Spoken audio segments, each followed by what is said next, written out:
There are moments, and there are men, that galvanize a nation and change history.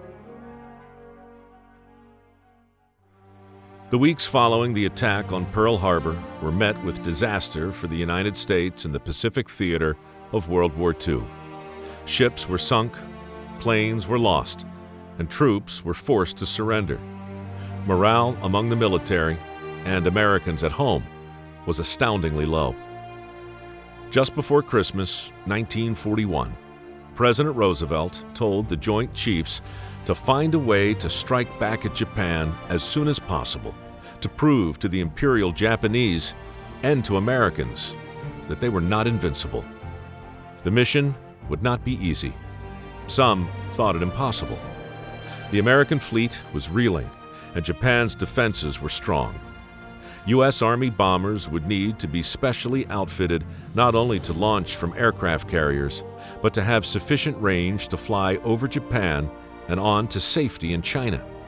Only one man could be trusted to plan such a mission: the military's best engineer, the famous test pilot, Lieutenant Colonel Jimmy Doolittle. On April 18, 1942, Doolittle and his co-pilot, Richard E. Cole, led 16 B-25 bombers launched from the USS Hornet toward Japan. Each of the 80 men who flew with Doolittle knew that this could be a suicide mission. Not only did they face Japanese anti-aircraft defenses, after being spotted, they were forced to launch their planes 200 miles early. Even if they made it to Japan, there was now no guarantee they would have enough fuel to reach safety in China. All 16 bombers reached Japan, hitting military targets in Tokyo and several other cities. Short on fuel, each of the crews were forced to bail out or crash land their planes. One landed in Russia, where its crew was interned. 3 men died evacuating their planes. 8 were captured by the Japanese and held prisoner. 3 were executed, and 1 died in captivity. The rest of the raiders regrouped and made their way to safety. Doolittle himself thought the raid a failure. Having caused minimal damage and losing all of his planes, he expected to be court-martialed. Little did Doolittle and his men know that the raid had caused a sensation back home.